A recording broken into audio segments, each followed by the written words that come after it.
नमस्कार दोस्तों, आज के इस खूबसूरत दिन में मैं आप सभी दोस्तों का स्वागत करता हूं। दोस्तों, आज मैं आपको अपनी वॉच लिस्ट के एक ऐसे स्टॉक के बारे में बताने की कोशिश करूंगा जिसको देखने के बाद, जिसको समझने के बाद आपका स्टॉक मार्केट को देखने का नज़रिया ही बदल चुका होगा। दोस्तों, ये एक एजुकेशनल कंटेंट रहने वाला है और यहाँ आपको सीखने के लिए बहुत कुछ मिलेगा।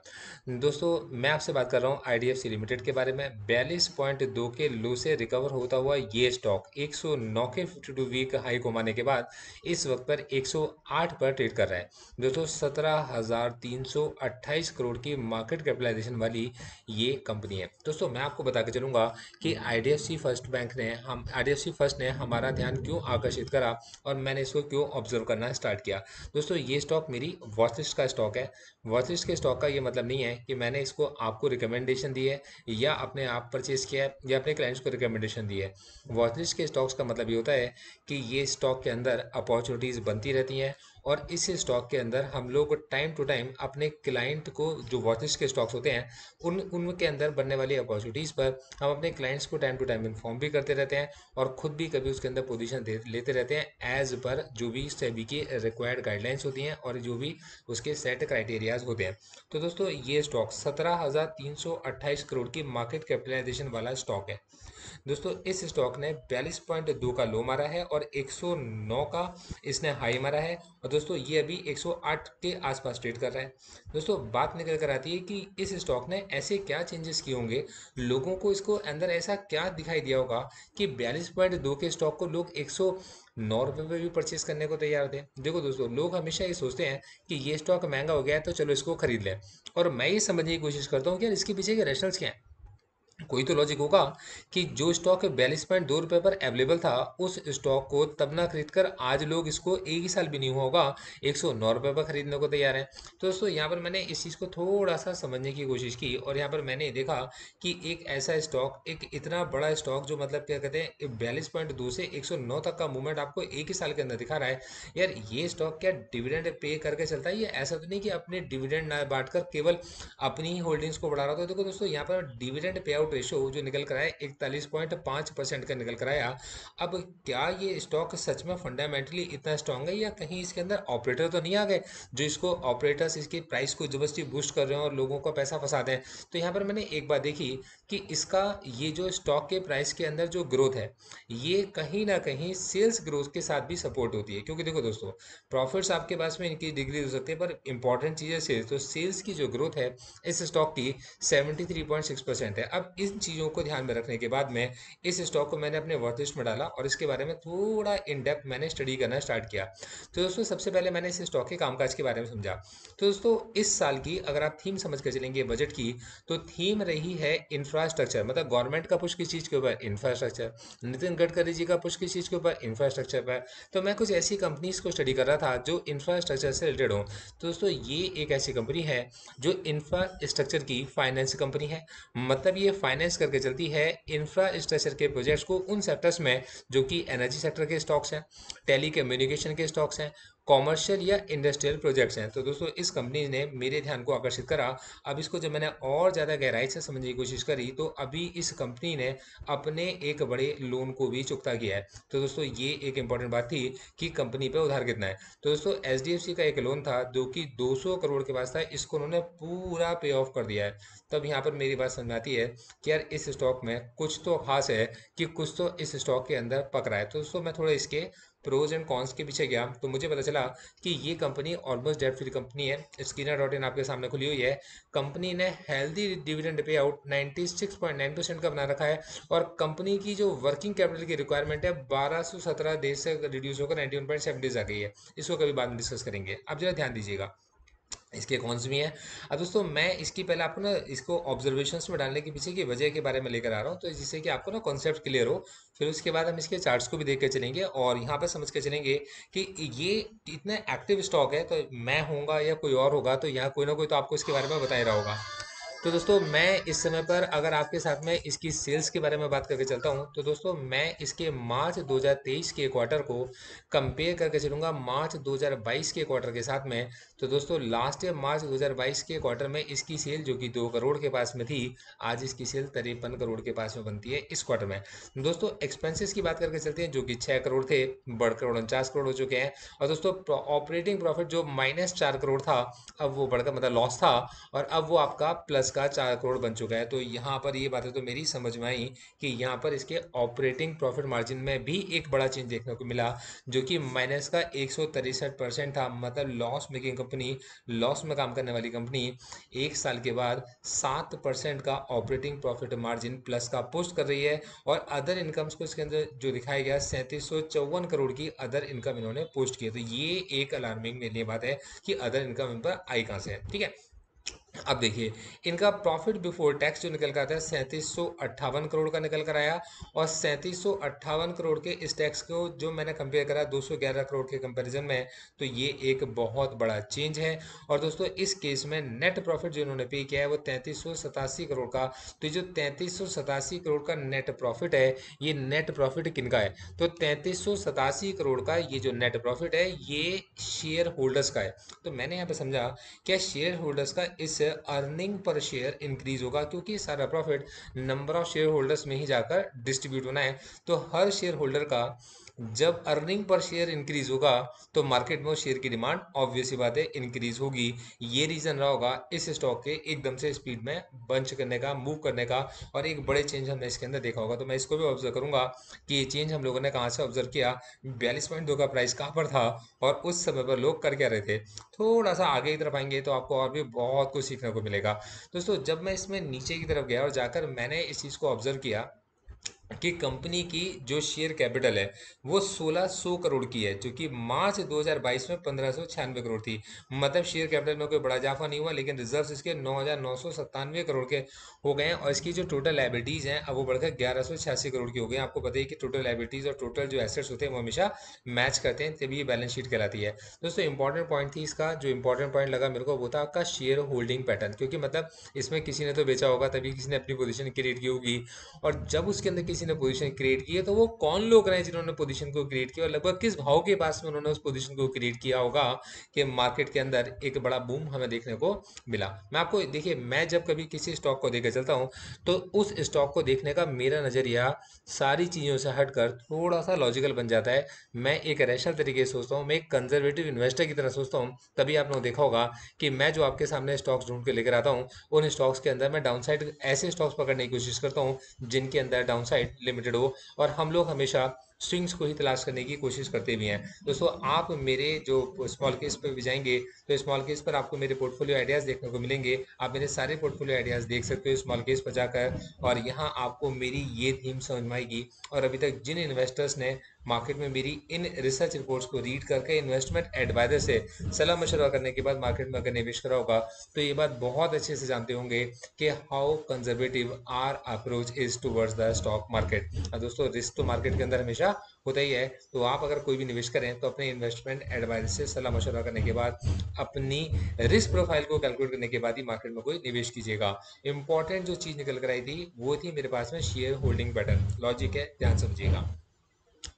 मार्च 2022 में एफआईज की होल्डिंग 21.34 करोड़ थी, 34% थी। और दोस्तों ये होल्डिंग 21.34% से बढ़कर नहीं, घटकर 20.42% बन गई।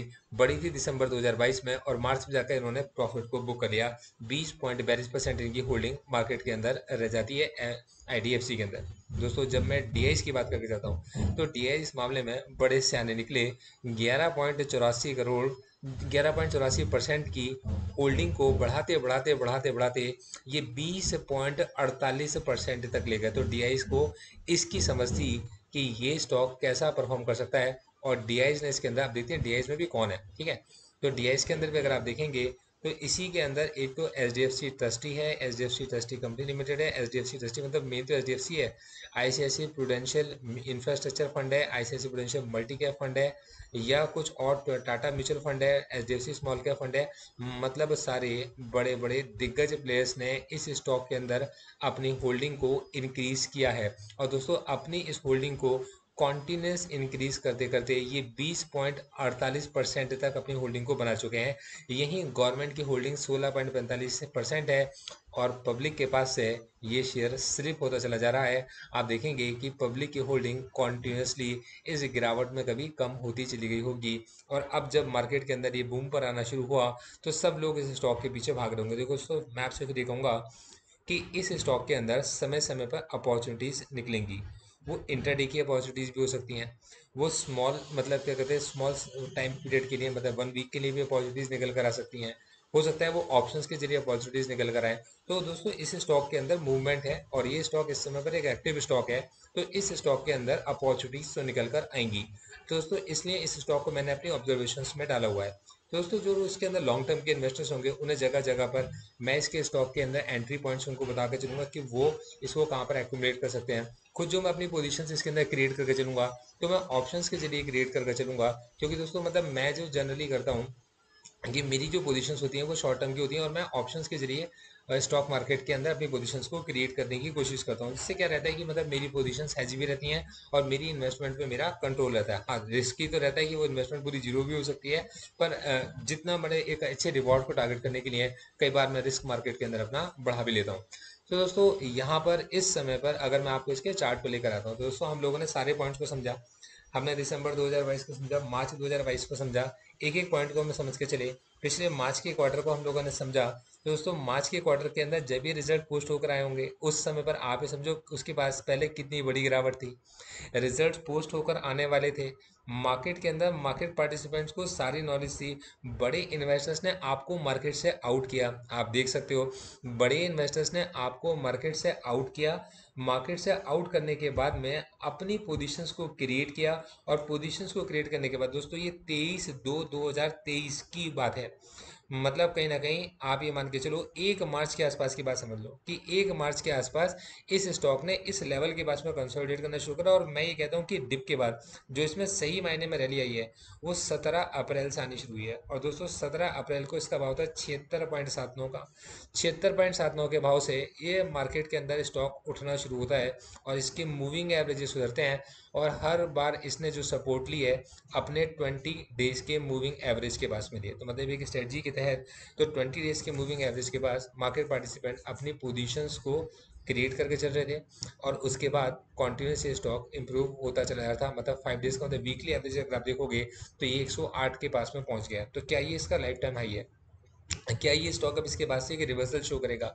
तो जैसा कि मैंने आपको बताया कि इस स्टॉक ने सबसे पहले मतलब देखिए किसी भी स्टॉक के अंदर जब हम कोई पोजीशन क्रिएट करते हैं तो हम उसके बिजनेस को समझ के चलते हैं। और जितने भी बड़े मार्केट के अंदर इन्वेस्टर्स होते हैं वो किसी भी देखो, एक तो होता है ऑपरेटर जिसने क्या करा, पंप करा और डंप करा, एक होता है आपके पास में इन्वेस्टर। तो हमने पहले इन्वेस्टर्स को देखा कि वो जो इन्वेस्टर्स हैं, जो एफ आईज हैं या जो डी आईज है, एफ आईज के पास में इनकी परसेंटेज कम हुई है, डी आईज ने परसेंटेज अपनी इंक्रीज की है।